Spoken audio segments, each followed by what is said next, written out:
자, 제가 저번에 잠깐 언급했지만 이 종교의 역사를 보면은 왜 기독교가 진리인지를 알 수가 있어요. 왜냐하면 이슬람교는 두 파가 서로 나눠서 지금 막 싸워요.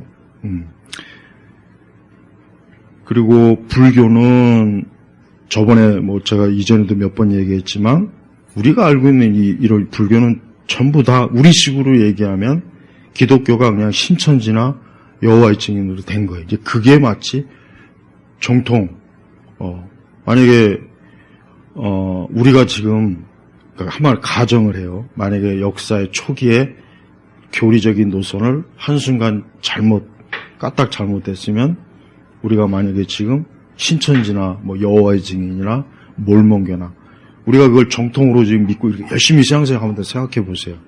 얼마나 끔찍해요. 불교가 딱 그래. 불교는 원래 불교 부처가 한 말에는 환생도 없고 다 없어요. 근데 이 대승불교 때문에 이 전부 다 지금 근데 그걸 불교 학자들은 다 알고 있어요. 요즘 승가대학에서는 다 가르쳐요. 일반 이제 이런 데서는 잘 모르죠. 그런 걸 얘기 안 하잖아요. 그러니까 불교는 완전히 그냥 본질에서 만약에 부처가 지금 오면 아마 기가 막힐 거. 이게 무슨 뭐냐고. 자, 근데 기독교도 그럴 수 있는 그 상황이 여러 번 있었어요. 여러 번. 여러분 교리 시간 혹시 배우면 알겠지만은 그래서 이제 제일 중요한 게 뭐냐면은 가장 처음에 문제가 제기된 게 뭐냐. 예수님이 피조물이냐 그분이 신성을 가진 분이냐 하는 거 이거예요. 요게 정말 중요한 문제. 오늘 우리가 생각할 때는 당연히 예수님은 하나님의 아들이고 당연히 그분은 신성한 분이지. 우리야 당연히 알죠. 근데 그게 우리가 똑똑해서 우리가 잘나서가 아니라 이미 초기에 교리 싸움에서 정말 이 성경의 교리를 위해서 목숨을 바쳐서 희생했던 그런 분들이 있었기 때문에 그러는 거예요.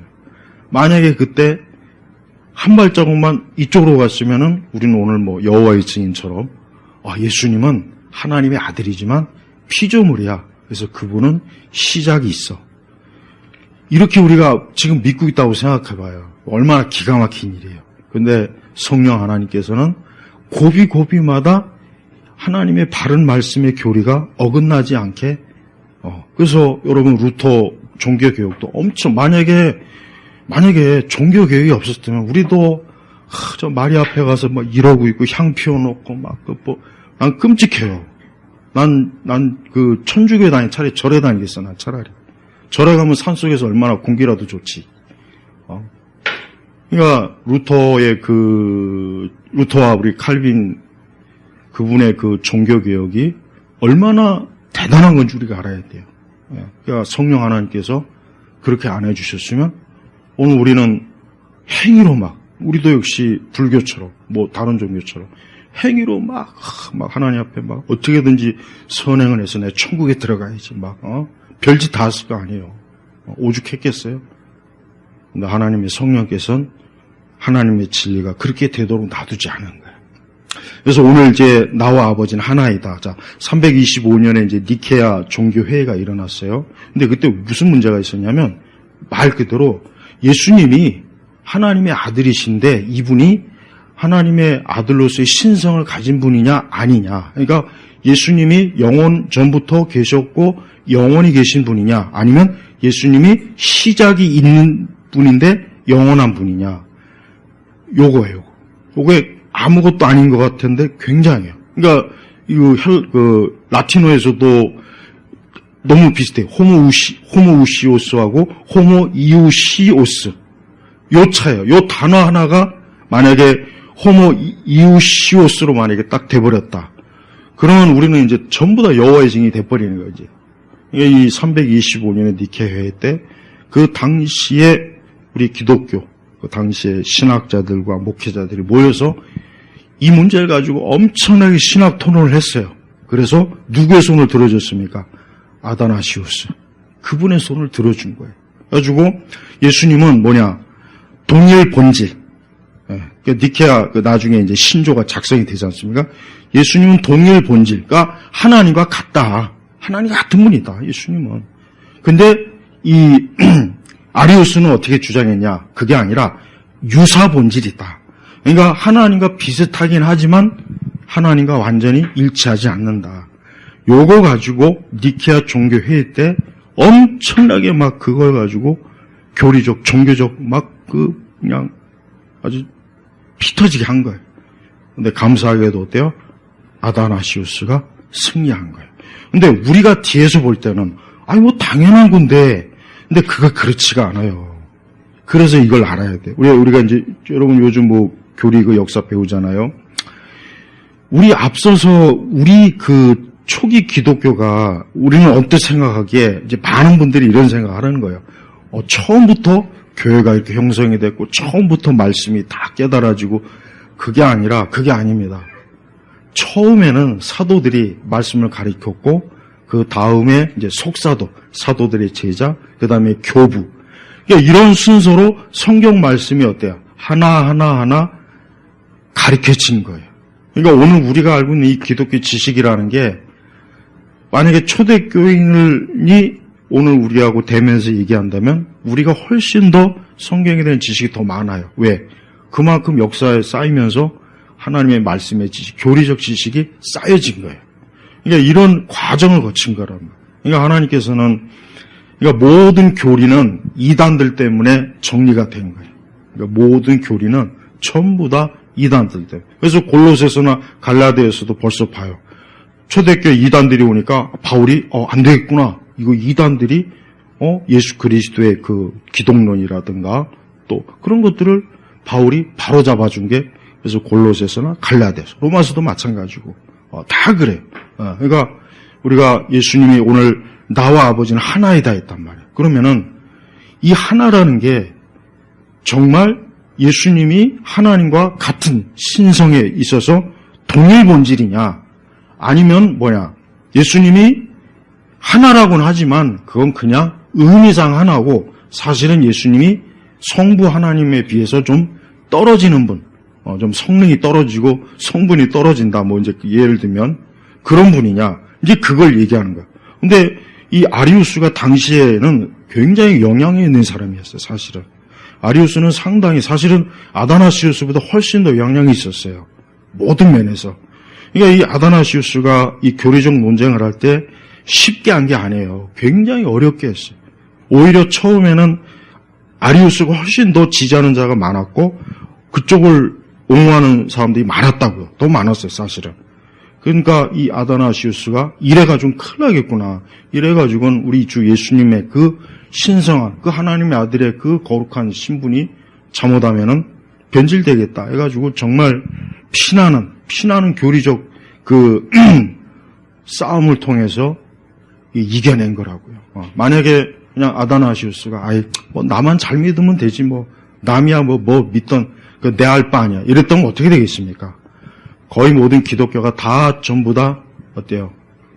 아리우스 쪽으로 다 갔을 거예요. 틀림없어요. 그 당시 정황으로 보면, 기록을 보면. 근데 하나님의 성령께서, 이게 이 성령께서 교회를 주관하신다는 게 이래서 증명이 되는 거예요. 만약에 성령께서 아니었다면은 이럴 수가 없는 거예요. 그러니까 그 이후에도 이제 우리가 교리적 논쟁을 하나하나 보면은 다 뭡니까? 이 성경의 중요한 말씀, 그 한두 구절이 해석이 약간 빗나가면 완전히 빗나가는 거예요. 여러분 여기서 달까지 거리가 있잖아요. 여기서 1도 만약에 오차가 생기면 우리 1967년인가 그 달에 갔잖아요. 그거 가지고 뭐 갔냐 안 갔냐 막 그렇게 또 뭐 그러는데 갔어요. 그 간 건 사실이에요. 여기서 만약에 그 과학자들이, 수학자들이, 공학자들이 계산을 만약에 잘못했어요. 그래가지고 1도가 만약에 오차가 나면 어떻게 되겠습니까? 여기서는 1도이지만 달에 가서는 어떻게 되겠어요? 수십 킬로, 아니면 수백 킬로도 될 수 있어요. 여기서 1도가 만약에 몇 도가 오차가 나면. 그러니까 그 당시에 그 당시에는 컴퓨터도 없는 상태에서 지금 스마트폰보다 1000배, 100배 그 약한 그거 가지고 계산해가지고 거리를 계산했다지 않습니까? 얼마나 참 당시 대단한 사람들이에요. 그 정확하게 딱 착지했잖아요. 맞아요. 그러니까 우리가 하나님 말씀도 똑같아요. 하나님, 우리가 왜 사이비 이단들이 왜 이게 무섭냐면, 그 사람들은 성경 전체를 가지고 손을 대는 게 아니에요. 딱 몇 구절. 여호와의 증인도 자기네 성경이 있다고요.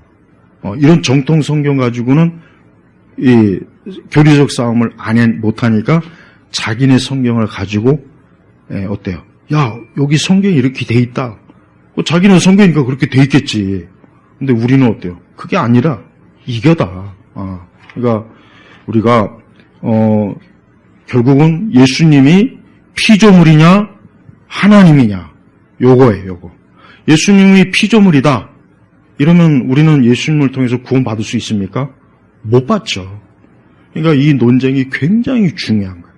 그런데 참 이 논쟁을 그 당시에 잘 이렇게 해준 우리 위대한 신앙의 선조들이 얼마나, 그분들이 만약에 무식하고 무지했더라면, 오늘날 신학자들이나 목회자들처럼 무식하고 무지했다면 어떻게 되겠어요? 그럼 교회는 그냥 그 이후로 완전히 다른 기독교가 돼버리는 거예요. 그런데 제가 분명히 말씀드리지만 오늘날 우리가 알고 있는 기독교도 거의 그 성향이 정말 짙어요. 이게 참 위험한 거예요. 이게. 그러니까 이런 게 굉장히 깊이 스며들어왔어요. 예를 들면 아담이 하나님의 처음에 창조물이 아니라 피조물이 아니라 오랜 동안 유인원이었다가 이렇게 진화되어서 아담이 된 거다. 지금 그렇게 가르칩니다. 그렇게 가르쳐요. 그다음에 그것뿐이겠어요? 로마서도 저번에 얘기했지만 이젠 믿음으로 구원받는 그게 로마서의 주제가 아니고 로마서의 주제는 하나님의 정의의 공의다. 이렇게 가르칩니다. 신학자들이. 그러면 이제 나중에 어떻게 되겠어요? 그럼 나중에 먼 훗날에 잘못하면 믿음으로 구원받는다는 기독교의 이 중요한 교리가 없어지는 거예요. 사라지는 거예요. 이렇게 돼버리는 거예요. 그래서 우리가 이런 하나님의 말씀을 바르게 교리적으로 신조 잘 우리가 알아야 될 이유가 그것 때문에. 그래서 나와 아버지는 하나이다 할 때 이거는 뭡니까? 예수님은 하나님과 똑같은 신성을 가지신 분이다. 이렇게 해석을 하고 이렇게 이해를 해야 되는 거예요. 근데 만약에 예수님은 좀 굉장히 뛰어나신 분이다. 그래서 그분은 하나님과 같지는 않지만 뛰어나신 분이고 시작이 있다. 그건 피조물이에요. 예수님 피조물이면은 그분이 어떻게 우리를 구원할 수가 있겠어요? 우리가 어떻게 그분을 믿을 수가 있겠어요? 믿을 수가 없는 거예요. 그래서 이 기독론의 이 중요성이 굉장히 중요해요. 근데 우리 세대의 가장 문제가 뭐냐? 이 성령론에서 틀려버렸어요. 20세기에는 이 성령론 때문에 교회가 다 망조가 들어갔어요. 망조. 은사주의. 이것들 때문에. 이것들이 전부 다 잘못된 성령론 때문에 교회가 지금 완전히 다 어떻게 해요? 이상하게 가버리잖아요. 그러니까 우리 성도들이 이런 거 하나하나가 우리의 신앙과 직결되는구나. 지금 여러분 325년이면 지금부터 거슬러 얼마나 됩니까? 한 1700년 되나? 그때 하고 나하고 뭔 상관이냐? 언뜻 보면 그 생각이 들잖아요. 근데 그때 만약에 까딱 잘못했으면 나는 지금 여호와의 증인 같은 믿음을 가지고 하나님을 예수님 믿는다 그러지 않겠습니까? 또 종교교육 때도 마찬가지에 그런 일이 없었으면 우리는 천주교에 가가지고 여성분들은 머리에 흰 보자기 흰 수건 뒤집어 쓰고 있고 이 앞에 또 그냥 끔찍한 예수님 그 십자가에 달린 형상 앞에서 막 아주 끔찍해요. 저는요 이 생각이 들어요. 제가 자랄 때 이제 어릴 때 시골에 보면은 교회가 있었어요. 교회가 한 2개인가 3개 있어요. 얼마나 그게 감사한 줄이에요. 만약에 거기에 성당이 있었어 봐요. 그럼 성당이 나왔을 거 아니에요. 만약에 예를 들면 물론 하나님의 선택과 예정에서는 그럴 수가 없지만 성당에 가까이 있으면은 성당 가지 않겠어요? 난 끔찍해요. 난 성당에 안 간 것만 해도 내가 차라리 불신한 자로 내가 죽어도 내가 성당에 안 간 건 진짜 참 이게 하나님의 축복이다. 더군다나 예수님이 얼마나 축복이에요. 우리가 또 다른 종교도 마찬가지지만 우리 성도님들, 제가 요즘 곧 이제 멀지 않아 죽을 사람들이 쓴 책들을 제가 요즘 많이 읽어봐요. 암에 걸려서 뭐 때문에. 그러니까 멀지 않아 이제 죽을 사람들이. 이제 그 사람들의 책을 이렇게 읽어봐요. 다 뭐 외국 저자들 책이에요. 읽어보면 뭐냐면 무슨 생각이 드냐면 결국은 뭐야? 결국은 어떤 뭐 병의 고통, 괴로움, 남은 가족들과의 아쉬운 이별, 그거밖에 없어요. 거기에 뭐 영생의 소망, 구원, 천국, 아무것도 없어요. 아무것도 없어. 그러니까 제가 그런 걸 이렇게 보니까, 정말 교회 다니고 예수님 믿는 게 이렇게 축복이구나. 얼마나 큰 축복이야. 믿지 않는 사람들이 죽어가는 얘기를 쓴 책들을 보면 하나같이 다 죽음 이후에 대해서 아무것도 몰라요. 그냥 뭐 살아서 열심히 살았고, 지금 살아서 가족들과 함께 마지막 참 정을 나누고, 그것밖에 없어요. 그러면서도 죽음에 대한 너무나 막 안타까움, 고통, 괴로움. 왜 인간이 죽어야 되느냐? 왜 아버지가 죽고 어머니가 죽고 왜 자식을 죽어야 되느냐? 거기엔 답이 없어요. 답이 없다고요, 답이. 그러면서 나는 신을 안 믿는다. 뭐 또 버젓이 또 그렇게 써놓고. 그래서 나는 그런 걸 보면서, 내가 예수님 믿는다는 게 얼마나 축복일까? 내가 하나님 믿는 게 얼마나 큰 복이냐? 이게 없으면 나도 소망 없는 처럼, 성경 말씀 그대로 소망 없는 사람들처럼 살다가 죽으면 어떻게 될 거냐고요. 아버지가 죽었는데 그렇게 아버지를 사랑하지만 아버지가 죽으면 끝이잖아요. 그러나 그들이 만약에 예수님의 부활에 믿은 소망이 있으면 어떻겠어? 그 부활 신앙으로 얼마나 기쁘겠냐. 비록 서로 임정의 자리지만 그래도 우리가 주님 안에서 같이 만날 거야. 우리는 곧 천국에서 같이 만날 거야. 그 소망이 있잖아요. 여러분, 그게 있는 거하고 없는 거하고 얼마나 큰 차이인지는 정말 말로 다 할 수 없어요. 그러니까 우리 성도님들, 지금 신앙생활하고 예수님 믿는 걸 정말 축복으로 알아야 돼요. 하나님이 그렇게 은혜를 주지 않았으면 우리도 얼마나 허무하게 인생을 살다가 끝나겠습니까? 그렇죠? 그러니까 우리가 예수님 믿는 거 정말 귀하고 소중하고 사람이 받을 수 있는 가장 큰 축복이에요. 이게 맞아요. 어제 로또 복권 맞은 사람이 축복이 아니라 여러분이 축복이라. 네? 기도하겠습니다. 하나님 감사합니다. 우리 주 예수 그리스도를 믿음으로 하나님의 구원을 얻은 것 너무 감사하고, 우리와 우리의 가족들, 우리의 친척들, 우리의 친구들, 이웃들도 다 예수님 믿게 하여 주옵소서. 감사드리며 예수 그리스도의 이름으로 기도 올렸습니다. 아멘.